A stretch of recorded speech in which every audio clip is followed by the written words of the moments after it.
conceptos que debemos repasar. Para poder entender la crisis y la manera de enfrentarla, necesitamos saber algunos conceptos, como por ejemplo, qué son las acciones, qué son los bonos, qué es un título, qué es el mercado de valores. Y una vez que lo hayamos comprendido, vamos a poder entender a la perfección el crack del 29.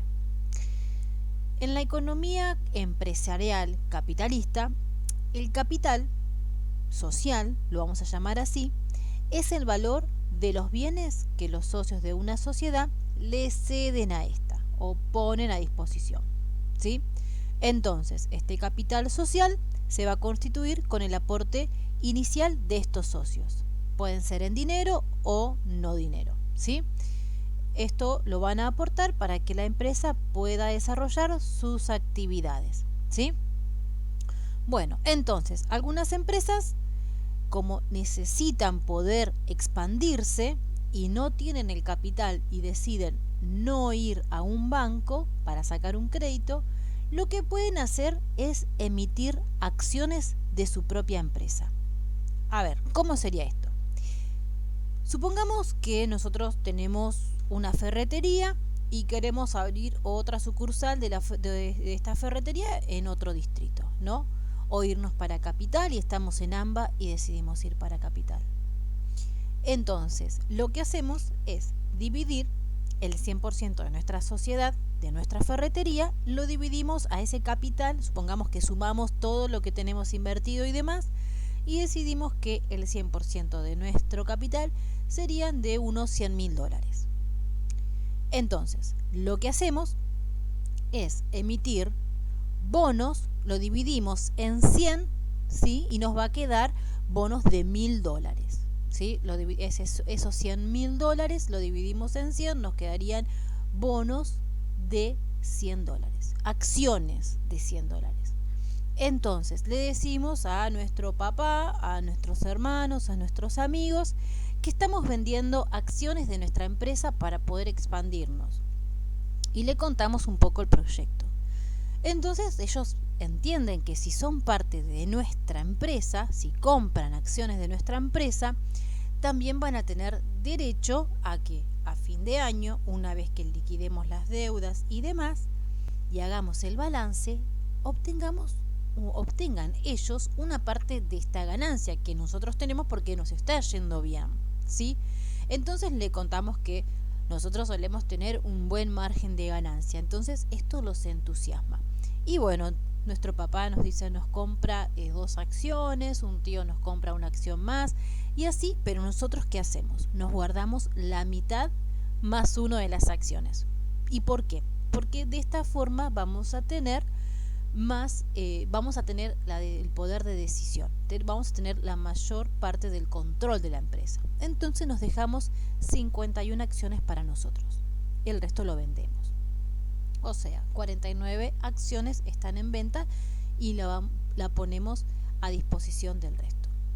Bueno, entendimos que una vez que hayamos vendido estas acciones, ahora ellos, una vez que lleguemos a fin de años, van a tener acceso a ¿qué? A ser parte, como nosotros, dueños de esta organización, de esta empresa, y cuando liquidemos las ganancias, ellos van a poder reclamar su parte. Pero ¿qué pasa con, no sé, el vecino nuestro que quiso comprar una acción y no llegó?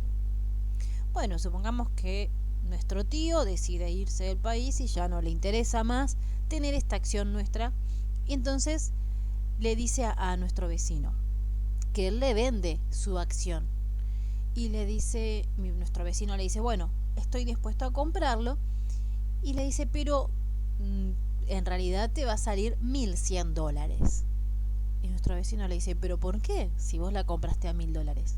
Lo que pasa es que la empresa tiene un buen futuro, suele tener muy buen margen de ganancia. Entonces nuestro vecino, como veía que todos habían comprado y que nos estaba yendo bien, está dispuesto a pagar $1.100.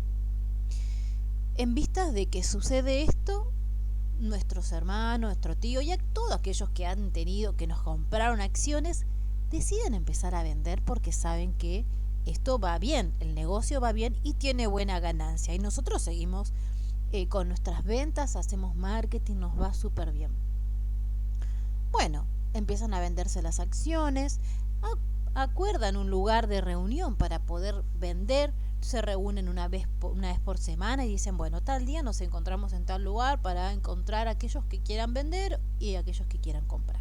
Bueno, se reúnen en una plaza y empiezan, bueno, yo quiero vender, a ver, el precio de mi acción lo pongo en $1.150. Y bueno, ¿quién lo quiere comprar? Si alguien que lo quiere comprar, y como el futuro de nuestra organización es muy prometedor, van a estar dispuestos a comprarlo. ¿Qué pasa cuando viene una recesión? Cuando las ventas caen. Bueno, entonces seguramente muchos van a ver que si caen nuestras ventas, el papel que tenían en mano empieza a perder valor. Entonces, en esas reuniones que hacen todas las semanas, la parte que compra ya sabe que el mercado empieza a perder valor. Y entonces supongamos que uno de los que tiene las acciones dice, bueno, yo quiero vender y pido $1.300 por esta acción. Y el otro lado dice, mira, para mí 1.300 es muy caro, yo te lo puedo pagar 1.250. Y como el resto ve que esta puja, hasta que empiezan a pujar para abajo, el resto empieza a hacer lo mismo. Y como el resto de todos los que tienen estas acciones comienzan a ver que se empieza a perder valor de las acciones que tienen, comienzan a desprenderse. De esta forma es como llegan las crisis, ¿sí? A ver, con este ejemplo muy fácil de una empresa, de una ferretería, que es algo chiquitito, bueno, esto se lleva a lo macro, a lo grande, a un país. Así es como funcionan las empresas y es como ellas logran ser cada vez más y más grandes, emitiendo acciones, títulos de sus empresas. Recordemos que estos títulos que nosotros hicimos con la ferretería, este papelito representa que en un pequeño porcentaje también ellos son dueños de esta ferretería, ¿sí? Y lo que negocian esas veces que se reúnen una vez por semana, lo que negocian es también esos títulos, esa partecita de nuestra empresa que se la quieren vender, comprar y constantemente están en esa puja, ¿sí? Entonces es importante entender eso. Ahora, la bolsa de valores, ¿qué representaría? ¿Dónde estaría? La bolsa de valores, bueno, va a ser para nosotros esa plaza donde dijimos que se reunían para negociar la compra-venta de estos títulos, estos bonos y acciones, ¿sí? Entonces, en Argentina se llama el mercado de valores. A continuación los invito a ver 2 videos para comprender mejor la crisis de 1929. El crack del 29 fue la más devastadora caída del mercado de valores en la historia de la bolsa en Estados Unidos. Mucha gente se arruinó y lo perdió todo. A este crack le siguió una fuerte crisis económica, conocida como la Gran Depresión. En este vídeo os vamos a contar la historia que creíamos que nunca se iba a volver a repetir. Miércoles 23 de octubre de 1929. Los precios se desploman en el mercado de valores de Nueva York, la bolsa neoyorquina situada en el número 11 de Wall Street. Los inversores están sorprendidos y preocupados. Durante años, los precios de las acciones no habían parado de subir. A ese miércoles le sucedió el Jueves Negro. De repente, la bolsa de Nueva York se llenó de gente que en vez de comprar quería vender. Dicen que hubo gritos, llantos y empujones en el parqué. En las calles aledañas se congregó una gran multitud. Para entender el crack, debemos retroceder una época. En 1919, los Estados Unidos habían emergido como primera potencia tras la Primera Guerra Mundial. Estados Unidos estaba viviendo una etapa de su historia muy gratificante y placentera, que creían duraría para siempre. Eran los felices años 20. Las fábricas americanas producían productos para la vieja Europa. Para costear la guerra, el Estado había emitido unos bonos, llamados bonos libertad. Si pagabas por dichos bonos, el Estado te devolvería el precio de los bonos con intereses. Por primera vez, los ciudadanos vieron que podían obtener rentabilidades interesantes por sus ahorros. Así, Charles Mitchell, presidente del National City Bank, viendo que se acababa de crear un público con tendencia a invertir, decidió sacar al mercado bonos corporativos o acciones, y le dijo a la gente que eran inversiones fiables y con poco riesgo. Pronto, los bancos empiezan a sacar nuevos productos financieros, abriendo también el grifo para que la gente acceda al capital. Por primera vez se instala el compre ahora y pague después. El acceso al crédito era facilísimo y todo el mundo, desde el director de un banco hasta un limpiador de zapatos, podía endeudarse y vivir por encima de sus posibilidades. En esta expansión de crédito tuvo mucha culpa la recién creada Reserva Federal en 1922, bajando los tipos de interés a niveles históricamente bajos, hinchando una burbuja inflacionista e iniciando una borrachera bursátil. La bolsa, en aquel entonces, era un mercado en el que solo invertían expertos, muy restringido al público y se acomodaba como un mercado competitivo, rigiéndose a las leyes de oferta y demanda. En este punto, el mercado especulativo se abrió a todo el mundo. Todo el mundo quería su tajada. Mitchell abrió agencias de corretaje por todo el país. Eran lugares donde se podía invertir en bolsa, se actualizaban los valores a cada segundo y era necesario acudir para poder comprar o vender. Allí se te proporcionaba un papel para dar validez a tu compra o venta, y este debía ser conservado. Y llegó al alcance de todo tipo de personas en Estados Unidos. La gente estaba encantada. Se creó un mercado alcista que parecía que no bajaría nunca. En los años 20 se llegaban a obtener grandes beneficios con un capital pequeño. La situación se embelleció aún más por la venta de acciones a crédito. Si querías comprar acciones, pedías dinero prestado a un tipo de interés muy bajo. Total, en un mercado alcista, al vender vas a recuperar tu dinero y al final salías ganando. El mundo se endeudaba y las agencias permitían un apalancamiento 1:10, es decir, invertir una suma 10 veces superior a tu capital real. Se calcula que 2/3 partes de las acciones de Wall Street se compraban con dinero prestado. La bolsa sube o baja rigiéndose por la ley de la oferta y la demanda, es decir, de lo que la gente está dispuesta a pagar. Aquí la demanda crecía sin precedentes. En vista del gran beneficio que todo el mundo estaba obteniendo, la gente no le importaba cuánto pagar por las acciones, siempre y cuando subieran. Este exceso de demanda provocó que los valores creciesen y creciesen sin control. Fuese de la empresa que fuesen, no importaba por qué estaban subiendo, siempre subían. Por lo tanto, el precio de las acciones se empezó a inflar, alejándose de sus valores reales. Así es como se crean las burbujas. Paul Warburg, un banquero estadounidense, lanzó un aviso de la burbuja que se había creado y avisó de una enorme depresión, pero nadie le quiso escuchar, lo hicieron callar. Nadie escuchaba a las personas que querían pisar la realidad y la gente seguía envuelta en su sueño americano. Se continuó invirtiendo mucho y aumentando la burbuja. Hubo un momento en el que algunos inversores profesionales se dieron cuenta de que el mercado se estaba sobrecalentando. Los más profesionales y astutos se salieron, como Kennedy, el padre del que luego sería presidente de los Estados Unidos. Llegó a decir: si un limpiabotas sabe tanto como yo sobre el mercado de valores, tal vez es la hora de que yo lo deje. Así llegamos al punto máximo y de inflexión de la burbuja. La tendencia de los valores se iba invirtiendo levemente. El mercado se había vuelto más volátil y el malestar aumentaba. Toda la burbuja se provocó por un exceso de confianza de los ciudadanos, y cuando esta confianza cae, ya no hay nada que hacer. Miércoles 23 de octubre de 1929. La bolsa sufrió un gran golpe al bajar en una sola sesión casi un 7%. Aquel día solo fue un augurio de lo que pasaría al día siguiente. El fatídico y recordado Jueves Negro de Wall Street. Jueves 24 de octubre de 1929. Se desató una furia vendedora, de manera que en pocos minutos se cursaron órdenes de venta por 1 millón de títulos. Las cotizaciones de esas acciones iban cayendo. Se llegaban a ofrecer paquetes de acciones a 1/3 de su valor, sin encontrar comprador. Los agentes de bolsa pedían desesperados garantías para aquellos títulos que con anterioridad se habían comprado a crédito, pero obviamente nadie podía cubrirlos. Empezaron a circular rumores de suicidios, gente tirándose desde rascacielos, y la gente de la calle, curiosa, empezó a entrar en las instalaciones. El pánico fue gigante. La policía de Nueva York tuvo que tomar posiciones para evitar posibles disturbios. Ya se había roto la burbuja.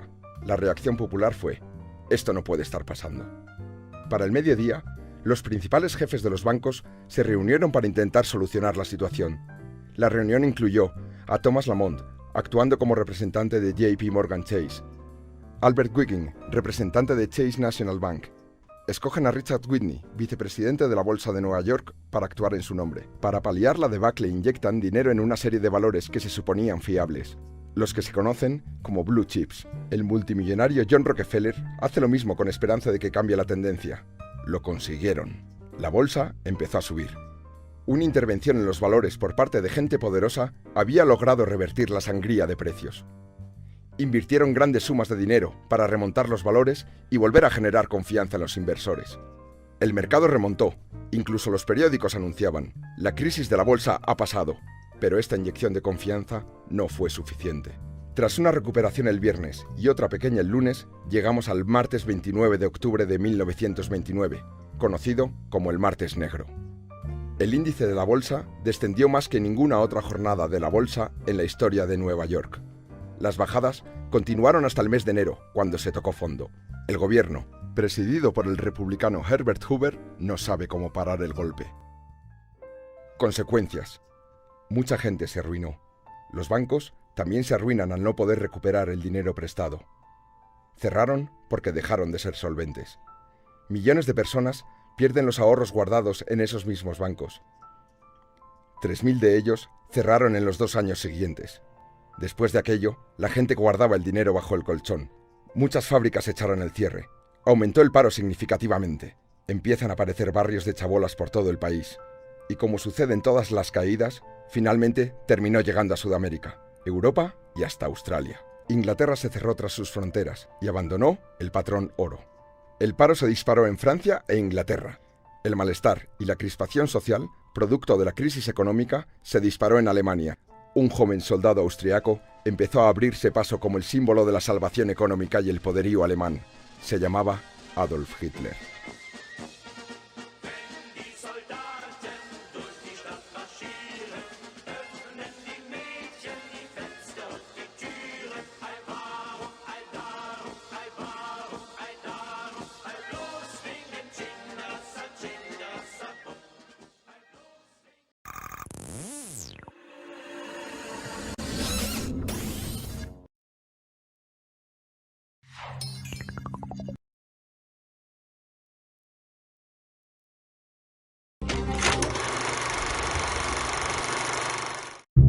Cuando finaliza la Primera Guerra Mundial, Estados Unidos se erige como la nueva gran potencia mundial, amenazando la hegemonía británica. Con sus fábricas trabajando al tope, el clima de euforia contagia a los norteamericanos y los convence de que ese crecimiento será imparable. Estamos en los felices años 20, en los años locos. Este optimismo desenfrenado empuja a gran parte de la población de los Estados Unidos a comprar acciones en la bolsa. Hacia fines de la década del 20, grandes y pequeños ahorristas adquieren gran parte de las empresas convencidos de que ganarán mucho dinero gracias a ese fabuloso crecimiento que se da por descontado. Como muchos eligen ahorrar en acciones, su precio y con él el valor de las empresas crece enormemente. Todo marcha bien hasta que surgen preocupantes señales de que esta ola de optimismo ha llevado a las empresas a producir muy por encima de las cantidades demandadas, exceso que las obliga a detener la producción, acumular stock de mercaderías y expulsar mano de obra. Esto hace que el valor de las empresas caiga a pique y empobrezca a todos los que habían elegido ahorrar en acciones. El 29 de octubre de 1929 pasa a la historia como el Jueves Negro. Ese día se produce el famoso crack en la Bolsa de Nueva York. Esta quiebra financiera tiene un impacto notable.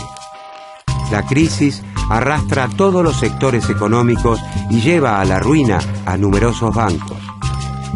En poco tiempo, millones de hombres y mujeres pierden sus trabajos, sus ahorros y, en ocasiones, sus viviendas. En virtud del peso que había adquirido Estados Unidos en la economía mundial, la crisis se generaliza. La producción y el comercio de Occidente se contraen.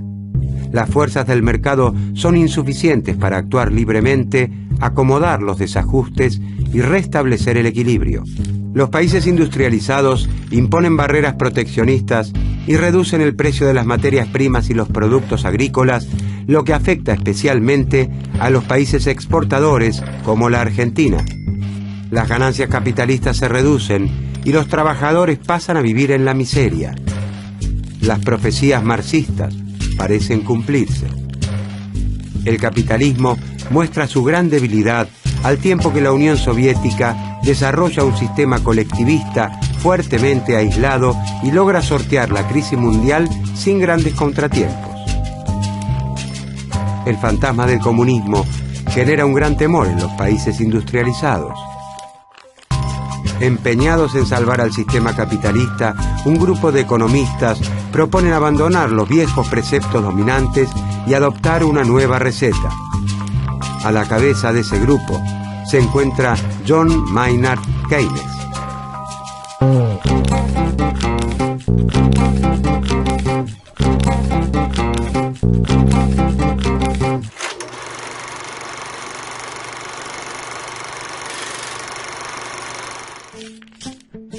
John Maynard Keynes es uno de los grandes críticos de la teoría económica clásica y marginalista. Nace en Inglaterra en 1883 y estudia en la Universidad de Cambridge. Es alumno de Alfred Marshall, principal exponente del marginalismo.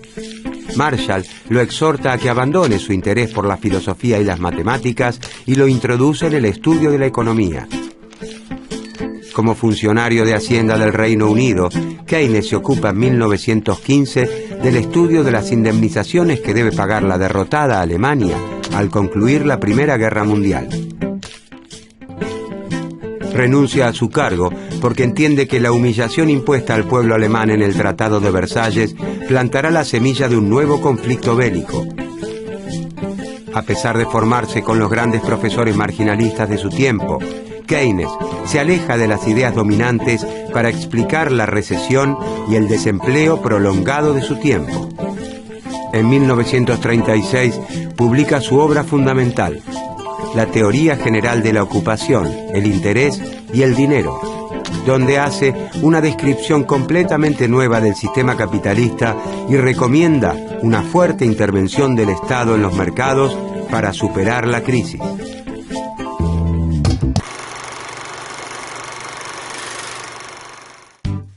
La defensa de Keynes de la política monetaria y fiscal y el nuevo rol del Estado son rápidamente aceptados en los ambientes académicos y políticos de los países centrales.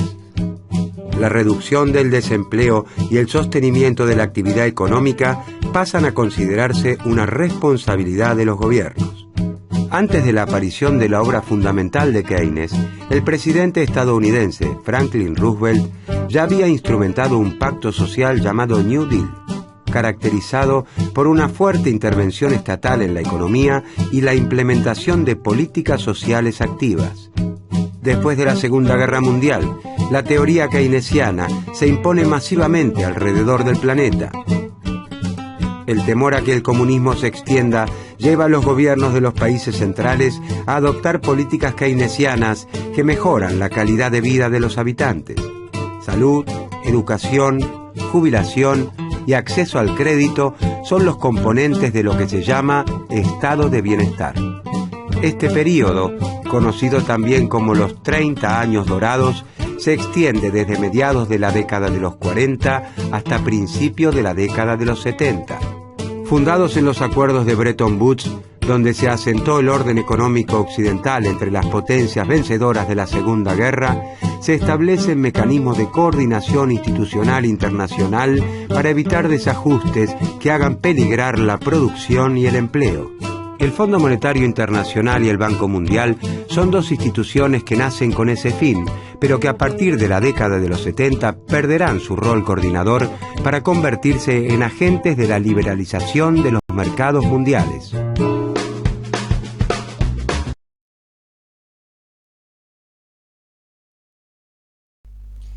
¿Quién fue John Maynard Keynes? Brevemente les cuento un poquito de él antes de ingresar en la columna vertebral de su teoría. Keynes era funcionario de Hacienda del Reino Unido en el año 1915. Durante este periodo, recordemos que se había terminado la Primera Guerra Mundial, entonces él se dedicó a estudiar las indemnizaciones que tenía que pagar esta derrotada Alemania por el fin de la Primera Guerra Mundial. Lo que hace Keynes es renunciar a este puesto que tenía como funcionario de Hacienda porque él consideraba que el Tratado de Versalles, recordemos que el Tratado de Versalles es ese tratado de paz que se firma para poner fin formalmente a la Primera Guerra Mundial. Keynes lo que plantea es que este tratado es totalmente humillante para el pueblo alemán. Entonces deja ese cargo. Keynes se había formado bajo las alas de los principales marginalistas neoclásicos. Pero a pesar de ello, sus ideas se alejan bastante de estas teorías. Él se puso a estudiar a la par la recesión, o sea, el decrecimiento y el desempleo prolongado que sufría su Alemania tan querida. A ver, recordemos un poquito qué planteaban los marginalistas, ¿no? Los marginalistas neoclásicos. Ellos decían que el desempleo podía ser voluntario o involuntario. Voluntario porque no trabaja el que no quiere trabajar, dado el determinado sueldo que estarían abonando. E involuntario decimos que son por motivos menores y pasajeros. A ver, ¿cuál sería este caso? Sería en el caso de que supongamos que nos ofrecen un trabajo mejor. Entonces, para poder ingresar a ese trabajo tenemos que renunciar al que tenemos y pasar a contratarnos al nuevo trabajo. ¿Sí? Sería básicamente por eso, involuntario y por motivos menores. Además, los marginalistas plantean que sin sindicatos ni estados estaría todo mejor porque los estados lo que hacen es regular las condiciones laborales. ¿Y qué pasa? Los salarios no podrían bajar lo suficiente como para que los empresarios estén dispuestos a contratar los trabajadores, ¿no? Entonces, bueno, ellos plantean que no tiene que existir ni sindicatos ni Estado. En cambio, acá vienen los aportes de Keynes. Keynes dice que el desempleo es involuntario y no deseado y que este además puede ser permanente. En los países que están en crisis y con salarios bajos tampoco se consigue empleo. Y esto él lo plantea porque lo ve en su país, y esto es lo más importante, que él escribe en base a los hechos empíricos que logra ver, ¿sí? Y esto se desprende muchísimo de los marginalistas neoclásicos con los cuales él se formó, porque ellos plantean que, bueno, para los neoclásicos es esto mismo, el desempleo y los motivos que llevan a que una persona esté desempleada, es el motor que puja al sistema en la oferta, ¿sí? O sea, la oferta porque son los trabajadores los que se encargan de producir distintos productos que luego se lanzan al mercado para convertirse en oferta. Y a continuación vamos a entrar sobre este tema.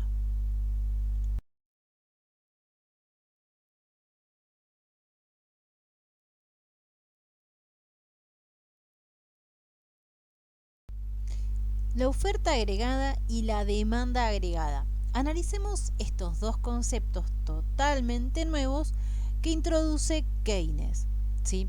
A ver, hasta ahora los marginalistas venían hablando solamente de la oferta y la demanda, pero Keynes da como una vuelta de tuerca a esta teoría y engloba a muchas más cosas dentro de estos términos. Es por ello que habla de la demanda total agregada o demanda agregada y la oferta total agregada o bien oferta agregada.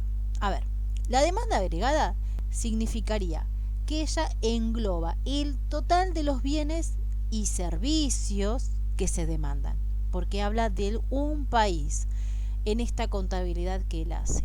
O sea, toda la demanda que, por ejemplo, ¿no?, realizamos los argentinos de consumo de la yerba, ¿sí? Y acá podemos hablar de bienes o de servicios, como por ejemplo, cómo es la demanda de los argentinos frente a Internet, por ejemplo, ¿no? Y cuando habla de la oferta agregada, habla también de lo mismo, de quienes ofertan, de quienes venden bienes y servicios contabilizados en el total del país, como por ejemplo, a ver, cómo es la oferta o cómo es la producción y ahí por ende decimos la oferta de la yerba de medio kilo en Argentina. O bien, cómo es la oferta de el servicio de internet dentro del territorio argentino, ¿no? Y siempre va a estar referida a un tiempo determinado, ¿sí? La contabilidad siempre se hace en un momento determinado. A ver, ¿para qué introduce Keynes esto? Bueno, lo hace para poder llegar a ciertas conclusiones que él necesita. A ver, cada nivel de producción, ¿sí? Para cada nivel, por ejemplo, de producción va a existir un nivel válido que corresponde a la ocupación, ¿sí? O sea, personas que estén trabajando. Entonces, para Keynes, la causa del desempleo es la inexistencia de una demanda total agregada que es deficiente, ¿sí? O sea, no hay demanda para el nivel de oferta, ¿sí? O sea, no podemos consumir porque del otro lado hay pocas personas que están trabajando para ofrecer eso, ese determinado bien, ¿no? Entonces, ¿qué sucede? Lo que va a dominar a la economía es la demanda. Y se acuerdan que acá tenemos que hacer un paréntesis para señalar una gran diferencia. A ver, Keynes se había formado bajo el ala de los marginalistas. ¿Y los marginalistas qué decían? Los marginalistas decían que la economía estaba determinada por la oferta, ¿sí? Por eso recordamos al Forte, que Henry Ford, que decía que tenía que trabajar un montón, tenía que producir un montón de autos y no le importaba el color siempre que fuese negro, ¿no? Y era como que no le importaba mucho qué era lo que quería la persona que iba a comprar, solamente lanzaba el producto y listo. Y creía que con eso la economía funcionaría. En cambio, Keynes no ve algo que ellos no lograron ver. También tengamos en cuenta que la sociedad fue evolucionando, ¿no? Y la sociedad también tiende a la diferenciación. Nosotros queremos siempre productos que sean distintos. Y es ahí cuando entran en juego los gustos, ¿sí? Pero bueno, lo vamos a analizar un poquito más adelante. Pero bueno, ¿qué pasa? Cuando las personas no queremos comprar por determinados motivos, sea porque no tenemos dinero, por lo general es el principal motivo, pero también es porque, a ver, entran el gusto, porque no es necesario o por diversos motivos. Entonces, Keynes, ¿qué dice? Que el Estado tiene que apalancar a la demanda. ¿Y cómo apalanca el Estado la demanda? Bueno, tengamos en cuenta que ellos venían de una guerra, de un país totalmente devastado, sin dinero. Entonces Keynes, ¿qué dice? Bueno, el Estado acá lo que tiene que hacer es fomentar la demanda y en este caso lo que le hace falta a la sociedad es dinero en el bolsillo para poder comprar. Entonces es el Estado el que tiene que contratar gentes, hacer obra pública. ¿Para qué? Para que las personas tengan trabajo. Si tienen trabajo, tienen dinero, y si tienen dinero pueden comprar, ¿sí? Ahí es la clave de la situación económica para que la economía se reactive, ¿sí? Entonces, si hay una buena demanda, la variable clave, ¿cuál va a ser? ¿Sí? Si uno tiene la demanda, las personas compran, no van a haber situaciones de paro, no va a haber inflación. ¿Por qué? Porque si vos, la sociedad tiende a comprar, reactiva el consumo, reactiva la producción y van a producir más, ¿sí? Entonces evitamos situaciones, según la teoría de Keynes, ¿no? Evitaríamos este tipo de situación que llevaría a un receso, ¿sí? Él lo que plantea es que el Estado tiene que apalancar. ¿Por qué? Porque la base de su teoría estaría en fomentar a la demanda agregada, ¿sí? Porque él habla del país entero. Bueno, por otro lado plantea que la renta o el ingreso nacional, ¿no?, estaría determinado por lo que Keynes llamó la propensión marginal al consumo, y acá también es un término sumamente nuevo y algo que él inventó. A ver, ¿qué es la propensión marginal al consumo? Bueno, es la parte de la renta, ¿sí?, del salario de las personas que se dedica al consumo, ¿sí? Porque, a ver, tengamos en cuenta, uno con lo poco que cobra o con lo mucho que cobra, no consume todo. ¿Por qué? Porque hay una parte que tenés que dedicarla para otras cosas, ¿sí? Entonces, ¿qué plantea él? Que la demanda agregada va a estar fuertemente determinada por los componentes de esta demanda. ¿Se acuerdan que dijimos que la demanda agregada que tiene? Está determinada por el total de los bienes y servicios que se consumen, pero además acá ingresa un nuevo término, que es la propensión marginal al consumo. Esa parte de la renta, ¿sí? Del salario que tenemos, que se dedica al consumo, lo que significa que hay una parte de nuestro ingreso que no se va a dedicar al consumo, ¿sí? Y lo que no se dedica al consumo, ¿qué sería? Bueno, él lo llamó la propensión marginal a invertir. A ver, él plantea que sería como un multiplicador de la demanda y establece una relación con el tipo de interés.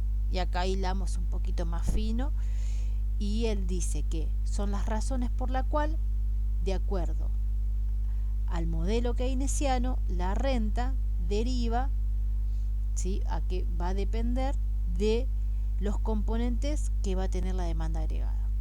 Yo sé que puede sonar un poco difícil de comprender, pero a ver, existe dentro de la demanda agregada una propensión marginal al consumo y una propensión marginal al ahorro. La propensión marginal al consumo va a ser todo aquello que nosotros dedicamos al consumo de nuestro salario, ¿sí? De nuestro salario, el total va a ser para consumo. Un porcentaje para el consumo y un porcentaje para el ahorro. El porcentaje que dedicamos al consumo va a ser la propensión marginal al consumo, y la parte que no consumimos y dedicamos al ahorro va a ser la propensión marginal al ahorro, ¿sí? Con eso sería suficiente que comprendamos estos términos que introduce Keynes, que son totalmente nuevos.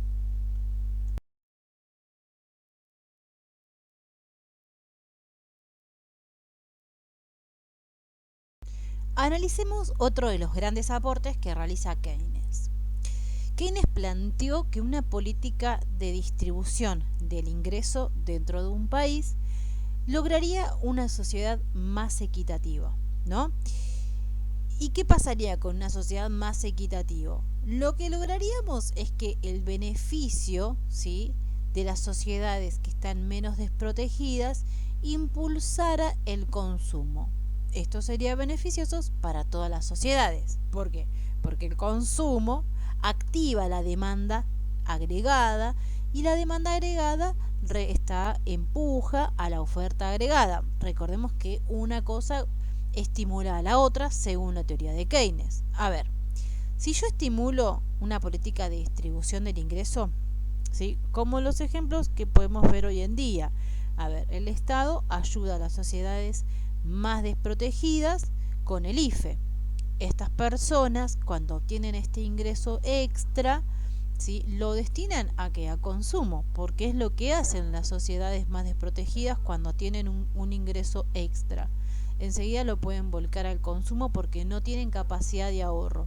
Ellos no tienen, en palabras de Keynes, propensión al ahorro. Entonces, cuando estas personas en masa vuelcan a aumentar el consumo, la demanda agregada se activa, lo que empuja a la oferta agregada. Digamos que es como un círculo virtuoso, ¿sí?, que incentiva a la economía en general del país. Bueno, hablemos de la otra parte que también estimuló y habló un montón Keynes, que es el componente de la inversión dentro de la demanda agregada, porque ahora hablamos primero de la parte del consumo, ¿no?, que es cuando el Estado fomenta y apalanca el consumo. Ahora, ¿cómo hace, según la teoría de Keynes, para fomentar la demanda agregada por medio de la inversión? Bueno, esto, si bien podemos entender en primer término, que le va a corresponder a las empresas, ¿no? Entonces, lo que hacen las empresas para poder expandirse y responder a las demandas es invertir en maquinarias, en instalaciones, bueno, y cuando tienen, esto lo realizan cuando tienen perspectivas de que el futuro dentro del país y dadas las condiciones que están viviendo son óptimas, ¿no? Entonces, el Estado lo que tiene que hacer allí es dar las condiciones de perspectivas futuras, ¿sí? A ver, si yo muestro que el Estado ayuda a las empresas privadas, que las cuida y demás, ¿sí? Con mediantes, como por ejemplo acá cuando una empresa quiere crecer porque siente que el consumo puede llegar a crecer dentro de este país, el Estado lo que hace es apoyarlas, ¿sí? En su momento se crearon los polos industriales.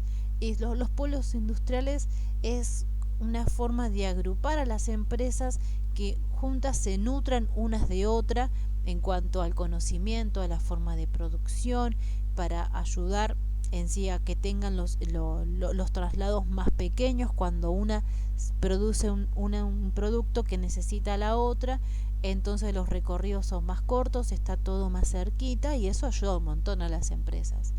Entonces, el otro lado que ayuda a la demanda agregada es la inversión, ¿sí? La inversión que la van a realizar las empresas. Así que bueno, este componente lo resalta un montón Keynes, que tiene que funcionar, tiene que haber perspectivas de futuro y eso también le va a corresponder al Estado.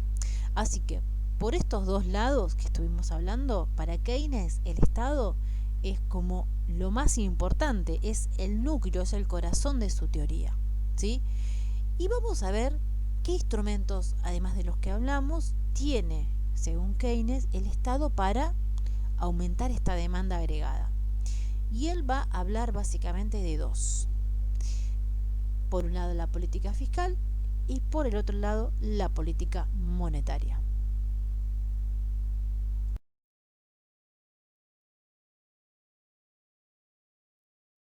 Política fiscal. Analicemos qué es lo que plantea Keynes con respecto a este nuevo término que él introduce.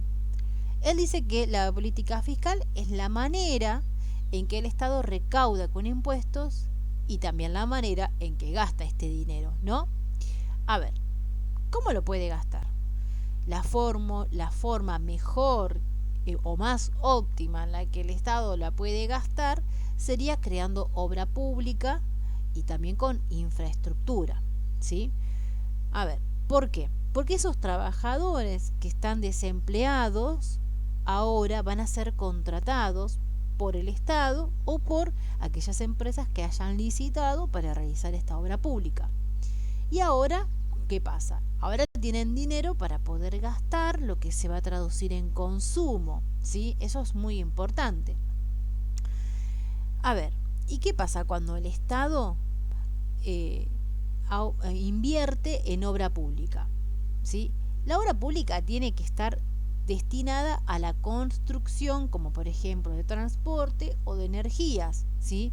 Porque estas dos lo que hacen es contribuir a una futura inversión privada, ¿sí? Porque por ejemplo, si el Estado realiza obra pública en expandir los trenes de carga, va a facilitar a que empresas privadas se pongan a producir cerca de las zonas de estación de trenes para poder utilizar este tren de carga y llevar sus productos a distintos lugares. ¿Qué pasa acá? Acá se reduce los costos de flete y de energía, ¿sí? Entonces, es muy importante esto, invertir en cuestiones que ayuden a atraer, ¿sí? que incentive a la inversión privada, ¿sí? Es muy importante. Yo les doy el ejemplo de los trenes, pero a ver, en el asfalto y demás también estaría, ¿sí? Son cuestiones muy muy importantes que a la obra privada, ¿sí? le llama la atención y atrae hacia un país, ¿sí?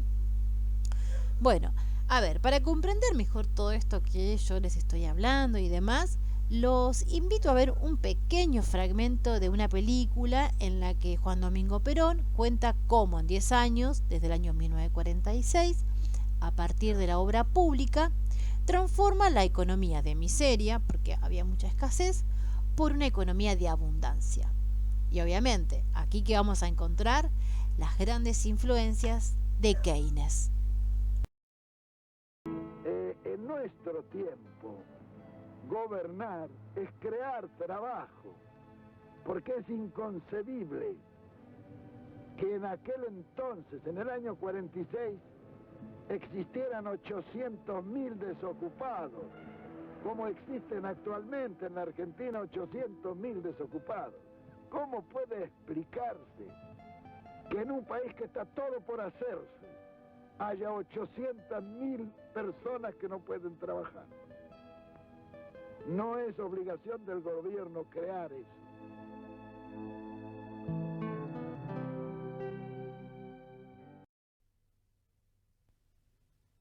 Cuando llegó el momento, lanzamos el primer plan quinquenal, que eran 76.000 obras.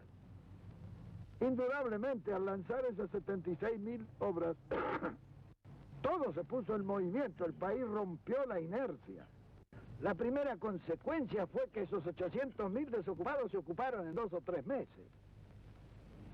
Cuando se ocuparon los 800.000 desocupados, los salarios subieron solos, porque cuando hay plena ocupación, el salario no hay que impulsarlo, sube solo. Claro, cuando subieron los salarios, el poder adquisitivo de la masa popular, que es el verdadero consumo, se multiplicó varias veces. Al multiplicarse y subir el consumo, eso tonificó inmediatamente al comercio, que se atresó para satisfacer la demanda de ese consumo multiplicado.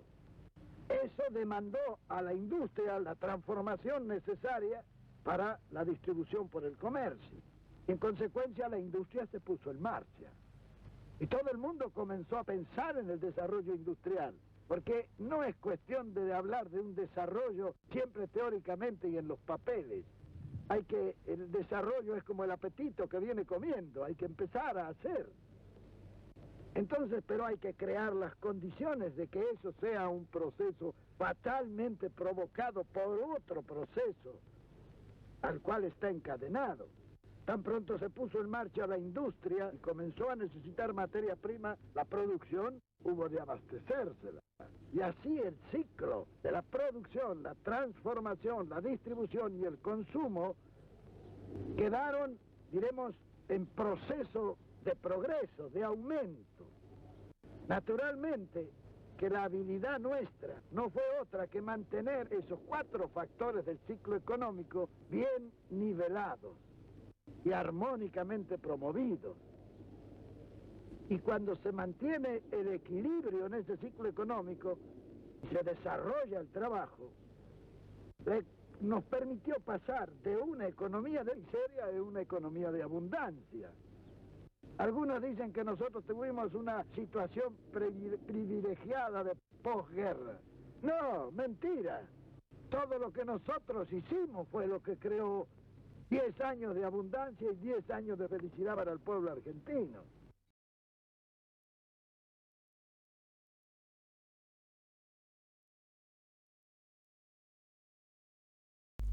Política monetaria.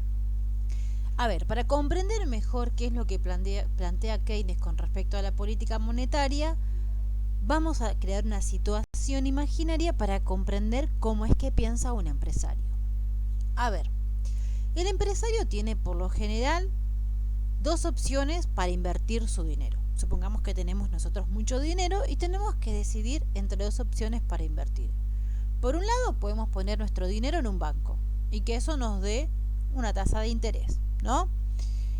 Y por el otro lado, podemos poner nuestro dinero en una inversión productiva, invertirlo en algo, ¿sí? Que, a ver, cuando nosotros lo invertimos en algo productivo, como por ejemplo poner un local de ropas, abrir un restaurante, un café, ¿qué pasa ahí? Nosotros ese dinero lo invertimos apostando a un largo tiempo y eso ¿qué va ¿qué va a traer? Va a traer consigo que yo voy a tener que contratar gente y esas personas a su vez van a tener un sueldo, van a destinar su sueldo a consumo y reactiva la demanda agregada, ¿no? Eso es lo que plantea Keynes.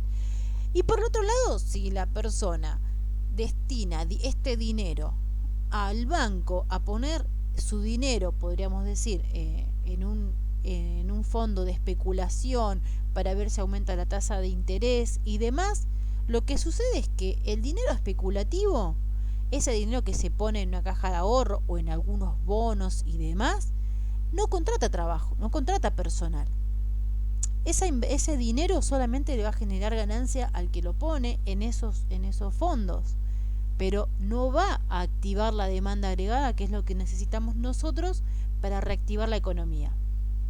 Entonces Keynes lo que dice es lo siguiente: para desalentar este tipo de inversión, lo que tenemos que hacer es una política monetaria. ¿Y qué sería básicamente? Sería emitir billetes para poder bajar un poco esta tasa de interés. Porque ¿qué pasa? La tasa de interés, supongamos, funciona así: cuando hay poquito dinero, ¿sí?, en circulación, la tasa de interés es alto, ¿sí? Porque recordemos que nosotros tenemos la teoría de que cuando algo escasea, el precio es alto, ¿sí? Esta tendencia de que tiene una pendiente negativa, ¿sí? Entonces, como hay poquito dinero, la tasa de interés es muy alta, ¿sí? ¿Y qué pasa? Cuando hay mucho dinero, la tasa de interés tiende a bajar. Entonces Keynes dice, bueno, es por ese lado. Hay que emitir más billetes para que la tasa de interés baje. ¿Y qué pasa? Los empresarios van a decidir, en vez de poner dinero, van a pedir dinero. En vez de poner dinero para especulación, le van a decir al banco, bueno, ahora que la tasa de interés es realmente baja para yo pedir un crédito, yo lo que hago, te pido el crédito porque me vas a cobrar muy bajo la tasa de interés y ese dinero lo vuelco a una inversión productiva. Y de esta forma reactivamos esta demanda agregada. Como dijimos, aumenta la producción, se va a producir empleo, el empleo se traduce en consumo y así el país saldría a flote. Bueno, a ver, este tipo de teorías se utilizó muy fuerte luego de la Segunda Guerra Mundial. A ver, ¿por qué se utilizó de modo masivo en todo el mundo? Porque tenían temor de que el comunismo se apropiara de las políticas de los gobiernos, ¿sí? Porque habían visto que el capitalismo en su máximo esplendor no funcionaba, ¿sí? Ya vimos con los videos anteriores cómo llevó al fracaso total. En cambio, ¿sí?, en vez de dejar a los agentes libres peleándose dentro del mercado, e interviene el Estado logrando regular, emparejar un poquitito las condiciones entre todas las clases, vemos que esto llevaría al bien de todos. Entonces, antes de ir por el camino del comunismo, que es la otra cara del capitalismo, lo que hicieron fue optar por una política de modo keynesiano, con intervención muy fuerte del Estado.